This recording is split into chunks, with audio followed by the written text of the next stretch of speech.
presidents, with the warmest presidential inauguration on record in the United States.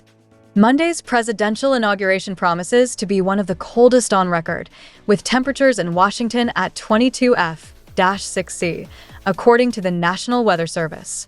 A blast of extreme cold is expected to hit the central U.S. this weekend before spreading to the East Coast. The presidential inauguration promises to be one of the coldest on record, with temperatures in Washington at 22°-6°C, according to the National Weather Service.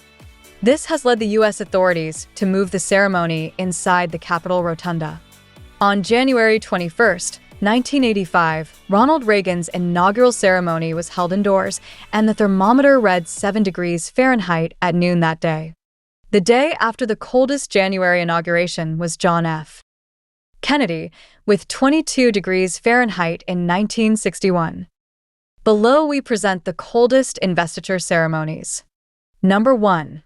Ronald Reagan's 1985 presidential inauguration on Sunday, January 20th, the 40th President of the United States, took place privately in the Great Hall of the White House, although it was televised. The next day, January 21st, 1985, Chief Justice Warren it was a sunny day, but with intense cold.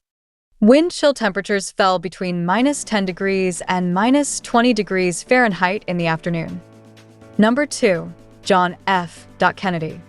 On January 20th, 1961, the President of the United States of America, John F. Kennedy, said in his inaugural speech one of those phrases that justify by itself the salary of the presidential speechwriter. He said, "Don't think about what your country can do for you. Think about what you can do for your country." 2 years later, in 1963, someone, perhaps taking the phrase literally, must have thought that the best thing to do in his case was to shoot him. Several times, in the middle of a parade, but that is another story. These were times when those who governed and directed or harangued the masses had a different approach, a different savoir-faire.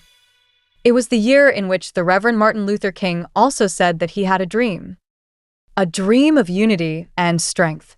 It also ended badly. Perhaps honesty and worth, the drive to want to improve things for everyone, was as frowned upon then as it is now. Snow into the early morning left 8 inches on the ground. It was sunny, but cold the rest of the day. Number 3. Barack Obama. Barack Obama's first presidential inauguration of 2009 was held on January 20th, 2009, under the provisions of the 20th Amendment to the United States Constitution. The inauguration marked the beginning of the 4-year terms of Barack Obama and Joe Biden as president and vice president, respectively. The inauguration was expected to draw a record crowd of between 1.5 and 4 million people. The inauguration's theme was a new birth of freedom, commemorating the 200th anniversary of Abraham Lincoln's birth. Official inauguration events began on January 17th with a train ride from Philadelphia, Pennsylvania, and stops in Wilmington, Delaware, and Baltimore, Maryland, before continuing on to Washington. D.C. events were scheduled in Washington from January 18th to 21st, 2009. Filtered sun through the thin cirrus clouds. Breezy with northwest winds around 15 miles per hour, gusting 20 to 25 miles per hour. Wind chill values in the mid-teens. Number 4. Jimmy Carter's 1977 inauguration as the 39th President of the United States took place on January 20th, 1977, with Chief Justice Warren administering the oath of office to Carter. Cold and sunny. The wind chill temperature was in the teens. Number 5. Franklin D. Roosevelt. Roosevelt in 1933 was the first of 4 presidential investitures which took place on Saturday, March 4th, 1933. This was the last one to be held on March 4th. Under the terms of the 20th Amendment to the United States Constitution, all inaugurations have taken place on January 20th. Cold with heavy rain.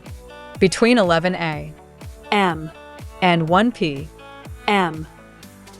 0.69 inches of rain fell. Some sleet and freezing rain fell in the morning. Number 6. Bill Clinton. The 1993 presidential inauguration of Bill Clinton as the 42nd President of the United States took place on January 20th, 1993, at the Capitol, Washington, D.C., with Chief Justice William Rehnquist administering the oath of office. The ceremony was followed by performances by Bob Dylan, Fleetwood Mac, and Barry Manilow in a concert in front of the Lincoln Memorial. Partly sunny, with a high overcast. Winds were from the south at 7 miles per hour. Number 7. George W. Bush. The 2001 presidential inauguration of George W. Bush as the 43rd President of the United States took place on January 20, 2001. Chief Justice William Rehnquist administered the oath of office at 12:01 p.m. On the eve of the inauguration, there was a celebration for America's authors hosted by Laura Bush at the Daughters of the American Revolution in Constitution Hall. Wayne Newton, Brooks and Dunn, and Ricky Martin were part of the inauguration as entertainment. Thousands of protesters attended the inaugural ceremony in Washington, D.C. to protest Bush's policies and the results of the 2000 U.S. presidential election. Four protesters were arrested and Bush's limousine was hit by a tennis ball and an egg thrown from the crowd during the inaugural parade. An estimated 300,000 people attended the swearing-in ceremony. 6-7. Mostly cloudy, with some sunny breaks. Northwest wind 14 miles per hour. Around 1 inch of snow already on the ground. Numero 8. Richard Nixon. Richard Nixon's 1969 presidential inauguration as the 37th President of the United States took place on January 20, 1969. Chief Justice Earl Warren administered the oath of office. Senate Majority Leader Everett Dirksen administered the oath to Spiro Agnew as Vice President. Cloudy with rain and sleet later in the day. Number 9. Around 1928, Roosevelt thought he was fully recovered enough to relaunch his political career. Throughout his retirement, he was in charge of maintaining his contacts within the Democratic Party. He attended the Democratic Convention in 1924 and made a speech supporting the candidacy for the presidency in favor of the governor of New York, Alfred E. Smith. Although Smith was not elected, he ran again in 1928, and this time, he also had the support of Roosevelt. This time he succeeded, proposing to Roosevelt that he run for governor of New York.